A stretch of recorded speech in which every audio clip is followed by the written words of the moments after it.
suite s'intéresser à l'internalisation par les annonceurs de leurs compétences d'achat média. C'est un sujet qui fâche, surtout dans les agences. L'internalisation a commencé en 2013 en France avec Air France qui a été le pionnier. Club Med a internalisé l'année dernière avec le soutien de son agence média Agence 79 qui a lancé d'ailleurs une offre spéciale internalisation, comme quoi les agences sont fâchées, mais elles s'y mettent elles aussi. Et Club Med comme Air France ont internalisé une partie de leurs achats médias digitaux, essentiellement le volet performance digitale. Ils vont vous en parler. La vraie question, c'est est-ce qu'il faut s'attendre à une deuxième vague avec peut-être plus d'acteurs qui vont se lancer sur l'internalisation, ou est-ce qu'il faut s'attendre à une deuxième vague chez ceux qui ont déjà fait de l'internalisation, qui pourraient aller faire beaucoup plus de branding? Je vous propose tout de suite d'accueillir les deux invités de notre table ronde sur le plateau. Jean Hertfelder, qui est Head of Online Media chez Club Med, et Rémi Puliero, qui est partner à l'agence 79.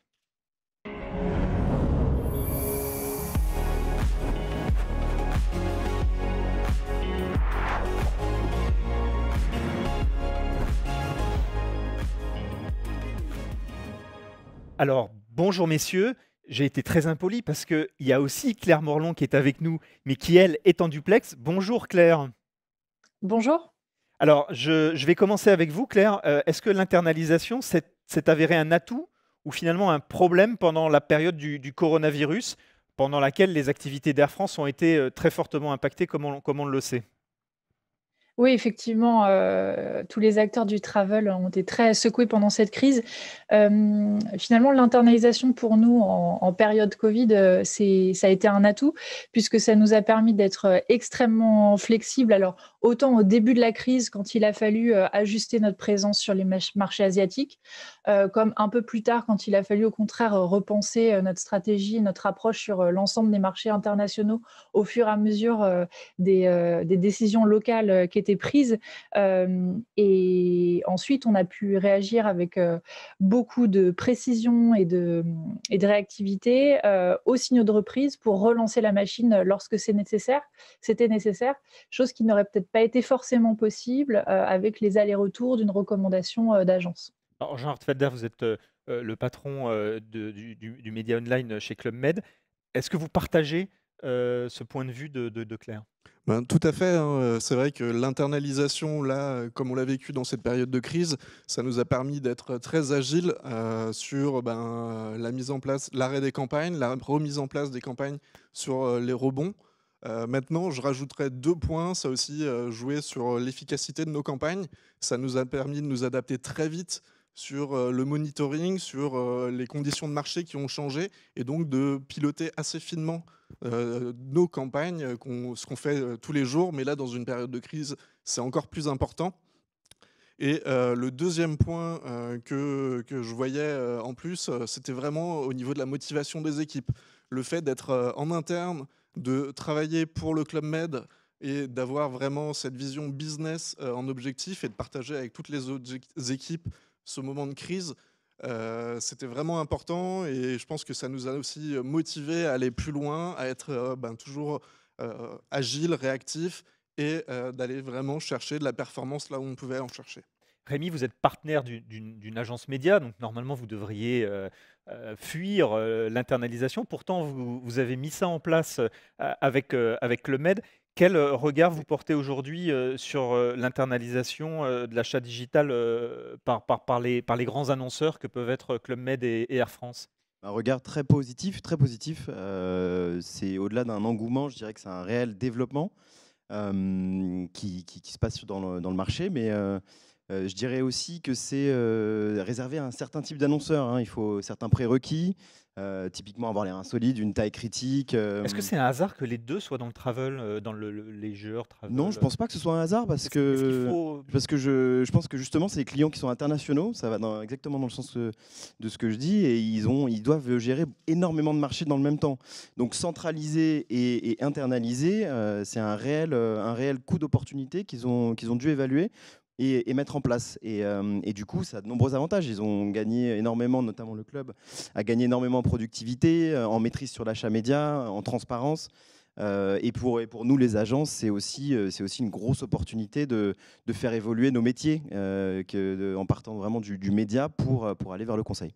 Alors, il y a une étude qui est sortie qui disait qu'aux États-Unis, il y avait à peu près 78% des annonceurs qui avaient internalisé une partie des compétences marketing et digitales, pas la totalité évidemment. On en est où en France? Quelles sont les tendances que vous voyez, vous? Bah, je le redis, c'est vraiment un développement et je pense que c'est les annonceurs qui ont une taille critique, qui doivent choisir. D'ailleurs, de quelle internalisation parle-t-on? Vous parlez de tout ou partie, mais ça peut être une internalisation outil, ça peut être une internalisation technologique, une internalisation média. Donc il faut déjà se poser la question de quelle internalisation on parle. On peut aussi ensuite voir il faut avoir une certaine taille critique pour pouvoir faire cette internalisation. Et c'est un coût économique, c'est des risques que Air France et Club Med ont pris. Et il faut aussi se poser la question du coût d'opportunité, savoir si vraiment on peut supporter ces coûts structurels ou non en interne. Claire, à propos du coût économique, quand vous avez lancé ce projet d'internalisation, vous aviez une sorte d'objectif de ROI, puisqu'il y a quand même eu un coût qui a été mis en place. Vous envisagiez de revenir dans vos frais sous quelle temporalité et en gros, quelle zone de temps vous aviez donné à ce projet en fait? Mmh mh. Alors du coup, l'internalisation, chez Air France, elle a commencé en 2013, accompagnée à l'époque, par l'agence, Gamned, sur une durée, à peu près d'1 an et demi, 2 ans, sur une internalisation progressive, et un accompagnement de l'agence, et des équipes Air France, qui s'est fait dans le temps. Nous, la performance économique, alors, je ne saurais pas vous dire, à l'époque, la l'échéance de temps qui s'était donnée. Mais le gain économique, en termes de performance économique, il a été au départ d'à peu près 20%, qui sont des budgets qu'on a pu réinvestir directement dans le média. Donc, un super levier de performance pour nous. Jean, c'est à peu près les mêmes types d'ordre de grandeur de gains que vous avez constaté vous chez Club Med ou? Oui, oui, en dehors des gains, hein, je vais peut-être aussi revenir sur comment ça s'est Mmh. déroulé. C'est vrai on partait sur la région Europe-Afrique de 14 marchés émetteurs qui géraient quasiment 14 agences différentes et qui travaillaient de manière très locale à une régionalisation d'abord avec des hubs internationaux. Donc Europe-Afrique en est un par exemple. Et ensuite, on a enclenché sur une deuxième phase qui a été l'internalisation à proprement parler. Il y a eu tout un travail de préparation avant d'arriver au résultat auquel on est maintenant. L'internalisation, elle s'est déroulée sur les 3 dernières années. Et effectivement, en dehors des gains justement de la réunification et de l'arrêt de ces contrats avec ces différentes agences, oui, on arrive à économiser suffisamment pour arriver sur environ à peu près le même ordre de grandeur que chez Air France, environ 20% d'économies réalisées et également de l'efficacité en termes de productivité et autres. Et cette économie, vous la réinvestissez finalement ou vous avez coupé vos budgets de 20? En fait, c'était quoi le trade-off en fait, Bon, alors cette année, c'est une année assez Oh particulière, oui. mais de manière générale, c'est des investissements qui ont pu être remis effectivement dans toutes les actions que Club Med va réaliser, que ça soit médias directement ou autre, dans tous les projets de développement également, pour aller encore plus loin. Alors on dit que l'appétit vient en mangeant. Du coup, comme vous avez un peu croqué, de l'internalisation, est-ce que vous avez, plus d'appétit? Est-ce que vous voulez aller plus loin? Alors, chez Club Med, il y a déjà différents sujets qui ont été traités sur lesquels on a avancé, que ça soit l'internalisation également du studio créatif qui nous permet également de gagner en efficacité, l'internalisation des solutions de DCO pour être vraiment propriétaire et pouvoir gérer nos bannières directement sur le média. Mais au-delà de ça, effectivement, l'internalisation peut concerner d'autres domaines. Je pense typiquement à tout ce qui va être tournage et réalisation des vidéos Club Med qui sont réalisées en interne avec une équipe qui va s'occuper de gérer les mannequins, gérer les lieux de tournage dans nos resorts ou autres. Claire, de votre côté, est-ce que l'appétit vient en mangeant et est-ce que vous envisagez une autre vague d'internalisation? Notamment, vous travaillez avec Omnicom, une agence qui est nouvelle pour vous sur le sujet du branding. Est-ce que ça peut faire l'objet d'une hybridation? Alors, effectivement, comme je l'ai dit, on a changé d'agence, cet été. Déjà, faut se dire qu'on a, beaucoup progressé sur le désilotage de nos activités. C'est vrai que jusqu'à il y a très peu de temps, on avait vraiment, la performance, internalisée, le branding externalisé et ça discutait pas trop. Donc, désormais, l'orchestration, de toutes ces phases, marketing, elle est complètement, coordonnée. Les équipes digitales ont complètement été intégrées à cet appel d'offres. On était également décisionnaires. Mais finalement, moi, je dirais que pour nous, la priorité, c'est d'avoir une vision client qui est unifiée. Un client, il n'est pas branding, il n'est pas performance. Donc, nous, notre approche aujourd'hui, c'est de travailler de manière coordonnée entre le Digital Air France, la direction de la marque Air France et notre agence pour s'adresser aux clients de la manière la plus efficace possible, la plus pertinente, que ce soit en termes de médias, d'audience ou de personnalisation, par exemple. Et est-ce que quand vous avez choisi Omnicom et ça faisait partie du brief, justement d'être capable de travailler en mode, hybride? Ouais, bien sûr, bien sûr, on a fait partie, des discussions, de manière, très tôt avec eux.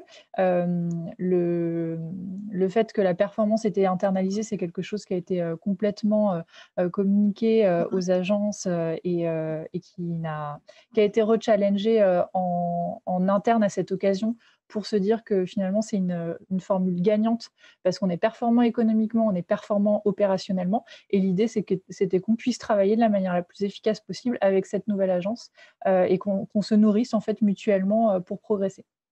Rémi, quand on est responsable du bilan économique d'une agence, on est aussi bien content parfois de faire un certain nombre de choses qui ont maintenant été internalisées par Club Med parce que ça permet d'apporter de la marge. Là où les actions de conseil sont souvent, on le dit, mal rémunérées par les annonceurs. Alors les 2 annonceurs nous diront, s'ils les rémunèrent mal ou pas. Mais est-ce que du coup, si on ne fait plus que du conseil, on peut continuer de vivre en tant qu'agence, si on n'a plus justement tous ces petits à côté? Une excellente question.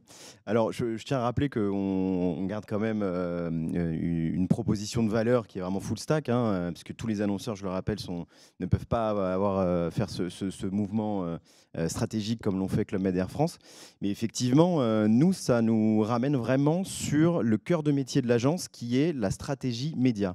Donc, le média planning. Donc, ça nous donne vraiment l'occasion de passer beaucoup plus de temps sur des actions à très très forte valeur ajoutée pour le Club Med, par exemple, et de les accompagner. Et je voudrais rappeler aussi que c'est une position super challengeante, une vraie opportunité pour les agences, parce que l'agence reste tout de même indispensable, parce qu'on gère toujours plusieurs clients, plusieurs secteurs.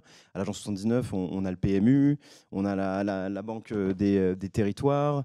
Donc on a une réelle expertise marché, une réelle expertise média, et qui nous rend indispensable auprès du club, par exemple, parce que internaliser, un des travers de l'internalisation, ça peut être aussi l'isolement. Et cet isolement peut aussi conduire parfois à un manque d'innovation. C'est pour ça que le rôle de l'agence, d'accompagnement de l'agence sur le conseil est selon nous indispensable. Mais est-ce que vous arrivez à suffisamment marger sur le conseil pour pouvoir continuer à vivre, en fait? Bien sûr, bien sûr. Oui, oui, bah, nous, l'agence 79, ça fait des années qu'on n'est plus au pourcentage média. On est quasiment 90% du temps au staffing plan. Donc que ce soit pour le setup des campagnes ou les gestions de prestations d'influence ou de conseil, on est tout le temps au staffing plan. Et on fonctionne comme ça depuis le début de notre relation avec Club Med, alors qu'on a, si je vais parler un petit peu des étapes que Jean a effleurées tout à l'heure sur l'internalisation. L'internalisation, on l'a faite en 3 étapes avec le club. Ça a commencé par la gestion des campagnes. Donc nous avons géré de manière traditionnelle les campagnes du club. Ensuite, il y a eu la co-gestion où on les a aidés à recruter, on a formé leurs traders et on a eu une réelle roadmap de transfert de connaissances et de transfert de campagne. Et ensuite, c'était vraiment la phase la plus challengeante, c'était vraiment la phase de conseil et d'apporter notre vision stratégique et de vision conseil sur de nombreux sujets. Claire, justement, Rémi parlait du recrutement des traders. Il y a un aspect RH quand on internalise aussi, c'est qu'on doit acquérir de nouvelles compétences RH, puis surtout, on doit les conserver dans le temps. et que finalement, on dit souvent, en tout cas un certain nombre d'agences présentent l'internalisation comme quelque chose de compliqué parce que on n'arrive pas forcément à garder des traders.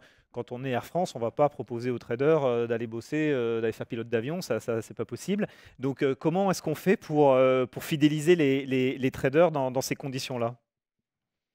Alors, peut-être pas pilote d'avion, mais on a plein d'autres métiers.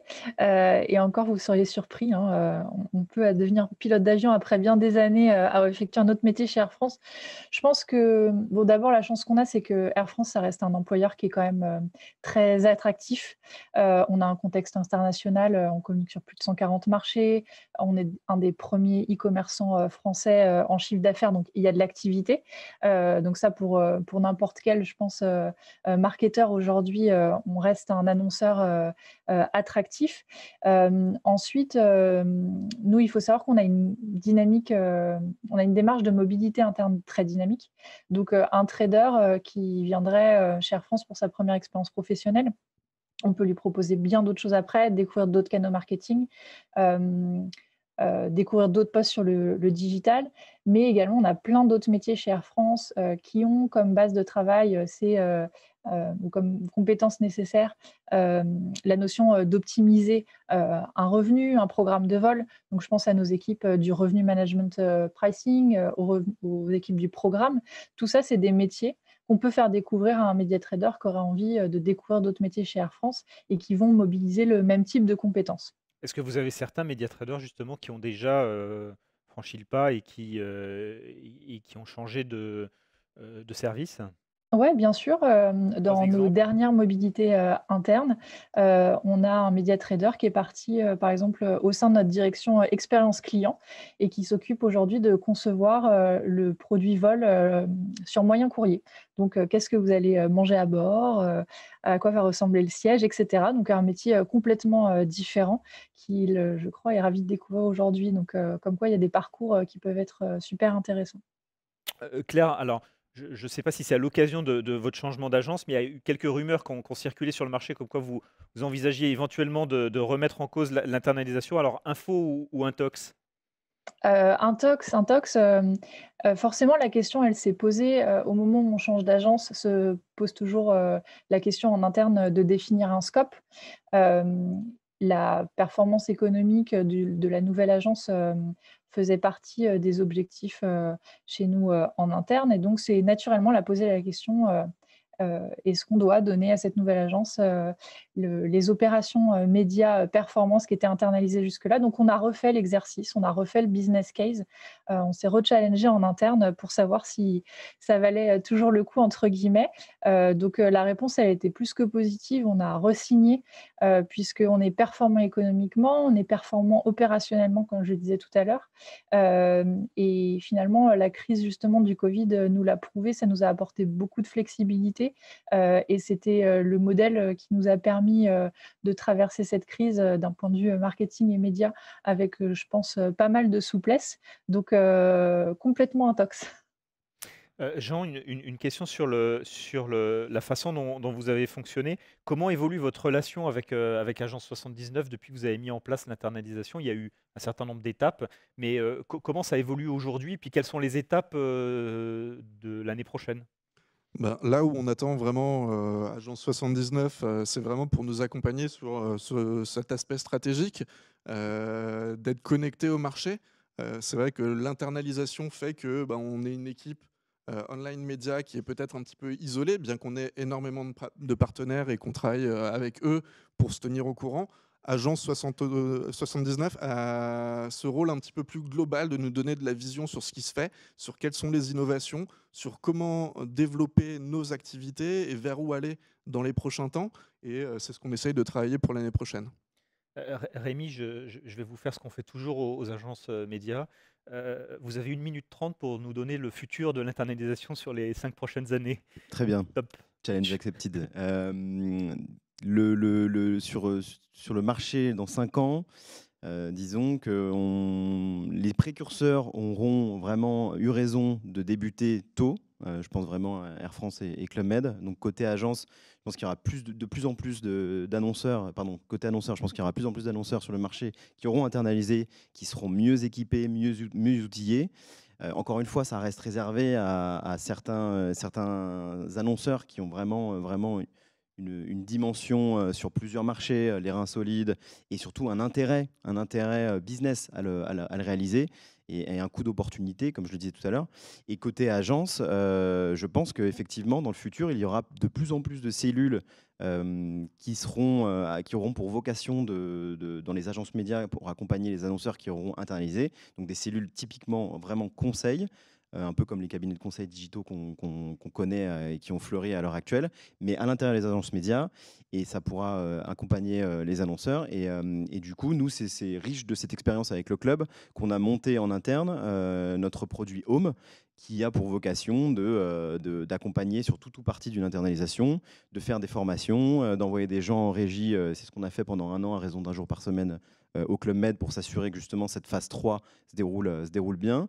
Il y aura des retours en arrière? Je pense pas, on l'a vu chez Air France, je pense pas que Club Med le fera non plus. Ça va continuer comme ça, mais ce sera pas du mass market, ce sera certains annonceurs qui peuvent se le permettre. Vous voyez quel pourcentage du marché à peu près?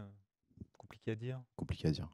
Eh bien, merci beaucoup. Merci à tous les trois. Merci à Claire qui était avec nous en duplex. Merci d'avoir fait le point sur cette vague de l'internalisation.